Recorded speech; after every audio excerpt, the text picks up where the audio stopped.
प्रिय दर्शकों, क्या आपने कभी सोचा है कि हम अपने दिमाग का कितना हिस्सा इस्तेमाल करते हैं? 10%, 20% या शायद 100%?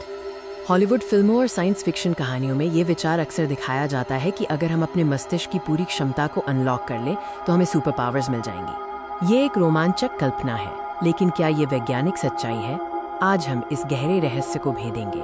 तो सवाल ये है, क्या हम सच में अपने दिमाग का केवल 10% ही इस्तेमाल करते हैं?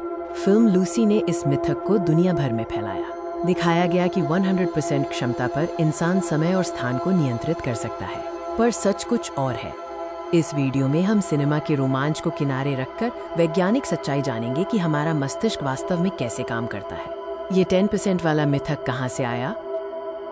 इसका जन्म विज्ञान प्रयोगशालाओं में नहीं, बल्कि इतिहास की कुछ गलतियों में हुआ। ये मिथक 19वीं सदी के मनोविज्ञानियों के गलत उद्धरणों से शुरू हुआ, जिन्होंने कहा था कि हम अपनी मानसिक क्षमता का केवल एक छोटा सा हिस्सा ही इस्तेमाल करते हैं। इस छोटा हिस्सा को बाद में 10% मान लिया गया। सबसे बड़ी गलतफहमी तब फैली जब इस झूठ को महान वैज्ञानिक अल्बर्ट आइंस्टीन के नाम से जोड़ा गया, जबकि ऐसा कोई आधिकारिक बयान मौजूद नहीं है। आइए अब विज्ञान की तरफ रुख करते हैं। आधुनिक न्यूरोसाइंस ने शक्तिशाली इमेजिंग तकनीक जैसे fMRI स्कैन के माध्यम से इस मिथक को हमेशा के लिए खारिज कर दिया है। fMRI यानी फंक्शनल मैग्नेटिक रेजोनेंस इमेजिंग मस्तिष्क की गतिविधि को ट्रैक करता है। ये दिखाता है कि जब हम कुछ सोचते हैं, महसूस करते हैं या करते हैं, तो मस्तिष्क के कौन से हिस्से सक्रिय होते हैं। सच्चाई ये है कि हम हर समय, यहाँ तक कि सोते समय भी, अपने मस्तिष्क का लगभग 100% हिस्सा इस्तेमाल करते हैं।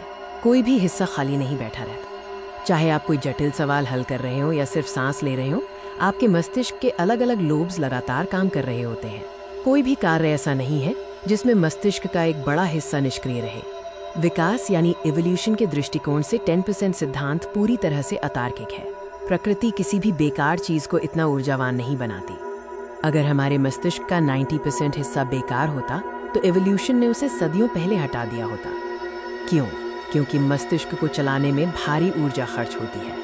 हमारा मस्तिष्क शरीर के कुल वजन का केवल 2% है, लेकिन ये शरीर की कुल ऊर्जा का 20% अकेले इस्तेमाल करता है। प्रकृति इतनी कीमती ऊर्जा बेकार जगह पर खर्च नहीं करती। अब उस हाइपोथेटिकल यानी काल्पनिक परिदृश्य पर आते हैं। अगर एक दिन इंसान अपने दिमाग का 100% इस्तेमाल करने लगे तो क्या होगा? क्या हमें सुपर पावर्स मिलेंगी? जब हम 100% इस्तेमाल की बात करते हैं तो वैज्ञानिक रूप से इसका मतलब है कि मस्तिष्क के सभी न्यूरॉन्स एक ही समय पर एक साथ सक्रिय हो जाएं। लेकिन दुर्भाग्य से ऐसा होने पर सुपर पावर नहीं मिलेगी। इसके बजाय ये एक गंभीर न्यूरोलॉजिकल ओवरलोड को जन्म देगा, जिसे सीजर या मिर्गी का दौरा कहते हैं। तो अगली बार जब कोई कहे कि आप केवल 10% दिमाग का उपयोग करते हैं, तो आप उन्हें सच्चाई बता सकते हैं। हमारा दिमाग पहले से ही अपनी पूरी क्षमता पर काम कर रहा है। सच्चाई ये है कि अपने मस्तिष्क को प्रशिक्षित करने का सबसे अच्छा तरीका सुपर पावर का इंतजार करना नहीं है, बल्कि लगातार नई चीजें सीखते रहना है। हमें उम्मीद है कि आपको ये जानकारीपूर्ण वीडियो पसंद आया होगा। अगर आप विज्ञान के रहस्यों को ऐसे ही जानना चाहते हैं तो लाइक करें, शेयर करें और हमारे चैनल को सब्सक्राइब करें।